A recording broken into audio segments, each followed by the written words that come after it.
Welcome to the Australian Dental Council 2026 explainer video. It's great to be here. This is such a fundamental part of the profession we're tackling today. It really is. And for everyone listening, I want to be clear about what we're doing. This isn't just a casual chat. Yeah. We are doing a serious deep dive. It's designed for, well, for the learner. Exactly. So whether you're a final year dental student, an overseas trained dentist prepping for those high stakes ADC exams, or maybe you're just a policy observer trying to see where Australian standards are heading, this is for you.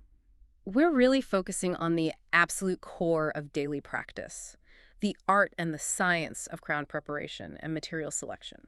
And looking at this stack of research you've brought in, I mean, we've got clinical guides from Nakanishi, papers on endocrowns, the classic texts like Schillingberg. It feels like there's a real mission here. There is. We aren't just talking about drilling teeth. No, we're talking about the mechanical treatment of dental disease. That's the perfect way to put it. But here's the thing that jumped out at me. The goal is always to restore a tooth to its original form, but you're constantly fighting this battle, right? A battle between mechanical needs and biological preservation. You've hit on something profound there. Well, in the literature, they sometimes call it the death restoration cycle. The death restoration cycle. Yeah. You do a filling, it fails. You do a bigger one, that fails. Yeah. Then a crown, maybe a root canal. Every single intervention, while necessary, weakens the tooth. So the mission of this deep dive is to figure out how we use modern standards to delay that cycle for as long as we possibly can. Exactly. That puts a lot of weight on the decisions you make with that drill in your hand. It really does. So let's unpack this. We need a baseline. When we say tooth preparation, what is the actual medical definition we're working from? At its most basic level, tooth preparation is the mechanical treatment of dental disease or injury to hard tissue. Okay, simple enough. The goal is to restore function and aesthetics. But the execution is governed by 5, let's call them fundamental principles. You open any textbook, and these are the commandments. I've got the list here, and honestly, they feel like they're in conflict with each other. It's like a tug of war. They absolutely are. It's always a compromise. Okay, so principle 1 is the prime directive, preservation of tooth structure. Don't remove a single micron you don't have to. Correct. Once it's gone forever. But then you jump to principle 3, structural durability. This says the crown itself has to be thick enough so it doesn't break. Right. To get that thickness, I have to drill away more tooth. So, to satisfy principle 3, I'm violating principle 1. That is the central conflict of restorative dentistry. You are negotiating a compromise between physics and biology in real time. So you lean too far one way. If you lean too far toward biology, you save tooth structure, but you get a thin, weak crown that just breaks in a month. And if you lean too far the other way? You lean too far toward physics cutting deep for a super thick, strong crown, and you might hit the pulp. You kill the nerve. And that brings in the other principles, right? Principle 2 is retention and resistance. Which is pure geometry. Retention stops a crown from being pulled off by, say, sticky toffee. Resistance stops it from getting knocked off sideways when you chew or grind. You need a specific shape, parallel walls. And to get those parallel walls, again, you have to remove tooth structure. It's always a trade-off. And the last 2 are marginal integrity, a tight seal to keep bacteria out and preserving the periodontium. Right. You can't destroy the gums and bone just to save the tooth. The whole system has to be healthy. So you're juggling these 5 balls constantly. This is where material science seems to be the tiebreaker. The old guard materials, they forced your hand a bit, didn't they? I'm talking about PFM. Porcelain fused to metal. It's been the workhorse for decades, and for good reason. It combines the strength of metal with the aesthetics of porcelain, but it comes at a very high biological cost. Because you've got to make room for 2 different materials on the same tooth. Exactly. You need about, say, 0.3 to 0.5 millimeters for the metal so it doesn't warp. Then you need another millimeter, maybe more, for the porcelain to hide that gray metal and look natural. So in real numbers, what are we talking about for reduction? We're looking at a reduction of 1.5 to 2.0 millimeters on the biting surfaces, and maybe 1.2 to 1.5 millimeters on the front. 2 millimeters on a tooth, that's a massive amount of real estate. It's huge. And here's the risk for the learner. If you try to be conservative with a PFM, and you under prep say you only take off 1 millimeter. You're creating a nightmare for the lab technician. A total nightmare. They either have to make the porcelain paper thin, which means it will crack, or they make the crown bulky and over-contoured. It looks like a piece of gum. Or they can't hide the metal. And you get that opaque, lifeless, white chiclet look instead of a tooth. So with PFM, you are forced to be aggressive. Okay, so enter the challenger, Zirconia. The sources frame this as a game changer. Why does this change the math? Zirconia has, it's completely revolutionized things because it's a monolithic material. One solid block. One solid block of high-strength ceramic. It's got incredible fracture resistance. It's biocompatible. But the key is, because it doesn't need layers, it can be much, much thinner. So we can turn down the volume on the drill. Significantly. Mm-hmm. Modern monolithic zirconia often needs only 1.0 to 1.5 millimeters of reduction. Some of the newer types can technically go as low as 0.5, but, 1.0 to 1.5 is the safe standard. You're saving up to a millimeter of tooth structure all the way around. Which goes right back to that first principle, preservation of tooth structure. You leave a stronger core, and you keep the drill further from the nerve. That makes perfect sense. Now let's pivot to a really specific scenario, one that comes up all the time. The molar that's at a root canal. The endodontically treated tooth, or ETT. Yes, a critical topic. The traditional way was always a posting core. You drill a metal post down into the root to hold everything together. But it sounds like the profession is moving away from that. It's shifting very rapidly. We're in the middle of what you could call an endocrown revolution. What's the problem with posts? It's the physics of it. It's called the wedge effect. A wedge? You jam a stiff metal post into a root, the patient bites down, and that post puts outward pressure on the root walls. It literally acts like a wedge splitting a log. Ouch. And if the root splits? It's catastrophic. A vertical root fracture means the tooth is non-restorable. It has to come out. So the endocrown is the solution.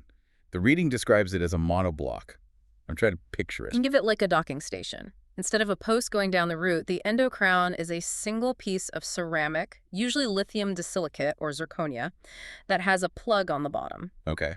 And that plug fits perfectly into the empty pulp chamber, the hole in the middle of the tooth where the nerve used to be. So you're using the inside of the tooth as the anchor, not the root canals. Precisely. We use the walls of that chamber for what we call macromechanical retention. That's friction and geometry.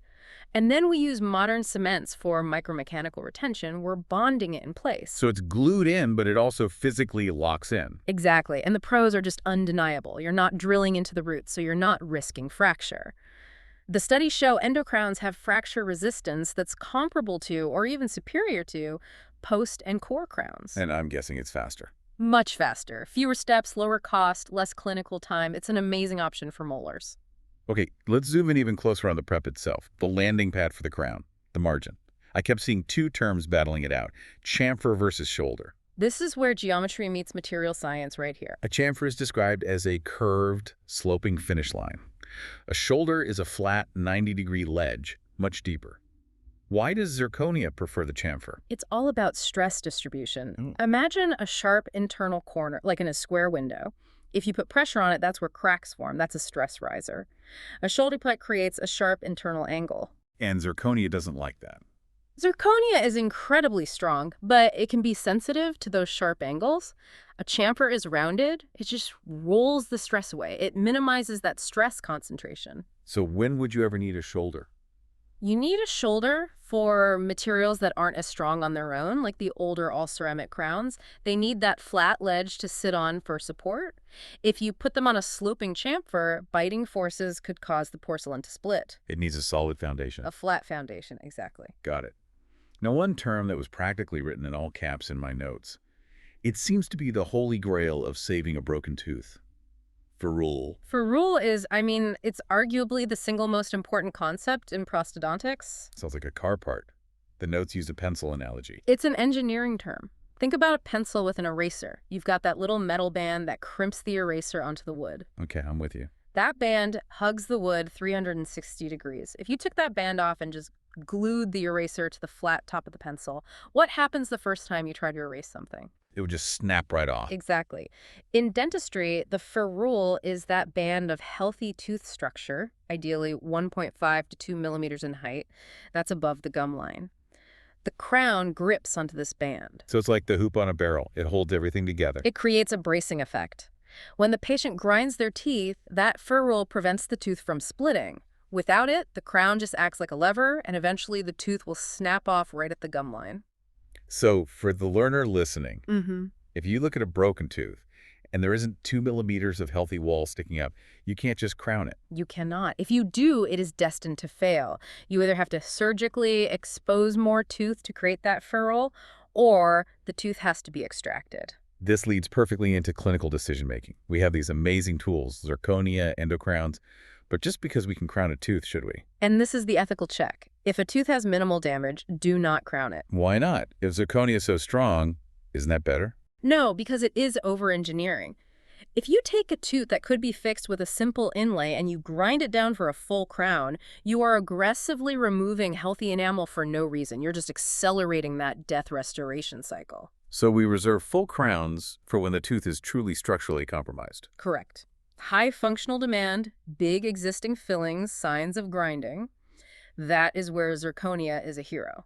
What about the gums? We mentioned biologic width. I've seen that term a million times. It sounds like a no-fly zone. It is a no-fly zone. There's a natural seal of tissue around the tooth, usually about 2 millimeters high, that sits above the bone. The body needs that space to seal everything off from bacteria. And if I put my crown margin deep into that zone? The body just sees the crown as a foreign invader. It triggers a chronic inflammatory response.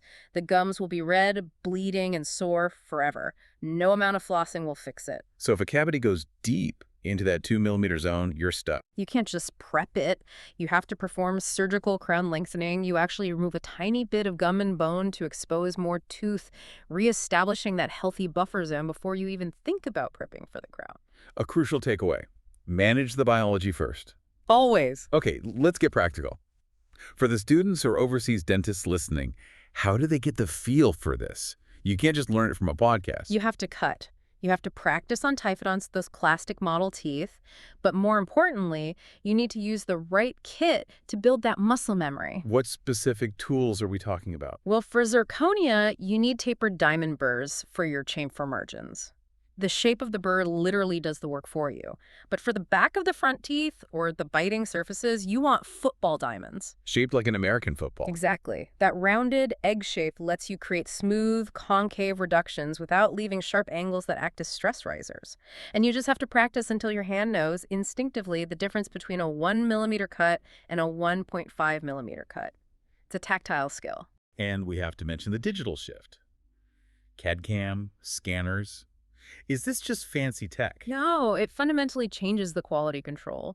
With the old GUI impressions, you couldn't really see if your prep was perfect until the lab called you 3 days later to complain. And with the scanner. It's like a spell check for your prep. You scan the tooth, the software blows it up on a screen, and you can see every tiny undercut, every rough margin. The software won't even let you proceed if the prep is bad. So it forces you to be a better dentist. It reduces operator error, and it improves communication. It is becoming the standard of care. Taking a step back then, looking at the big picture, how does all this technical millimeter talk impact the broader healthcare system? It comes down to efficiency and longevity.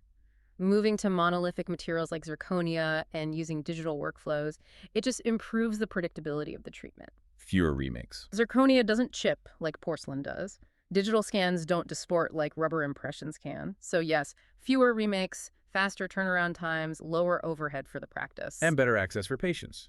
Absolutely. If a patient doesn't have to come back 3 times to fix a failed crown, that's an appointment slot that opens up for someone else. The whole system becomes more robust. I do want to make one thing absolutely clear before we wrap up. Right. We have mentioned specific materials like IPS E.Max and zirconia. Yes, and we need to be very clear.